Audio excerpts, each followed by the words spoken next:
ណូត្រជាក់ចោលធ្លាក់ពីជើងកឋិនវត្តយើងចំចុងសម្បដា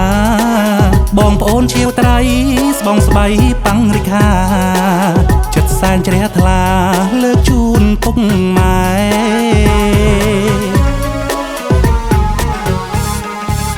អូនត្រៀមអើប៉ាំង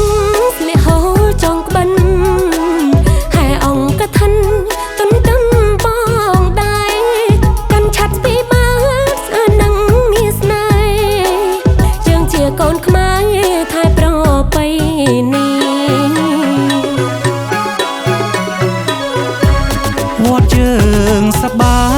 យថ្ងៃបុណ្យកឋិនបីជុំតាក់សិនកឋិនសាមគ្គីត្រៃធំម៉ែពុកមកយើងទាំងពីរបរិស័ទគ្រប់ទីមូលមីជួងជុំ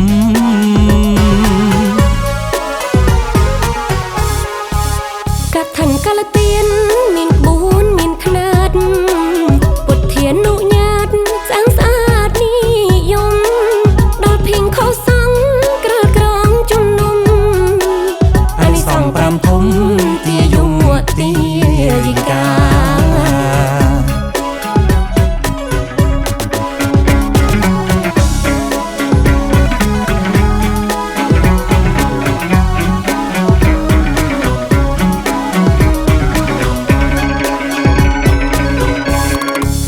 ជំណូត្រជាក់ចោលធ្លាក់ពីជើងកឋិនវត្តយើងចំចុងសម្បដាបងប្អូនជាវត្រៃស្បងស្បៃប៉ាំងរិខា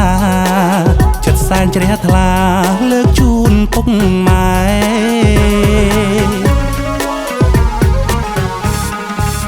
អូនត្រៀមអើប៉ាំងស្លៀកហូលចងក្បិនហែអង្គកឋិនទុនទំបងដៃកាន់ឆាត់ពីបា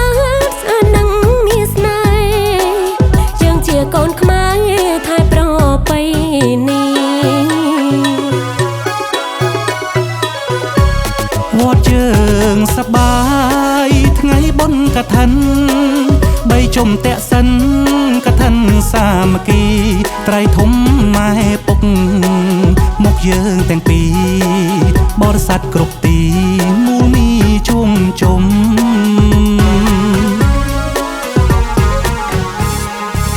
កឋិនកាលទៀន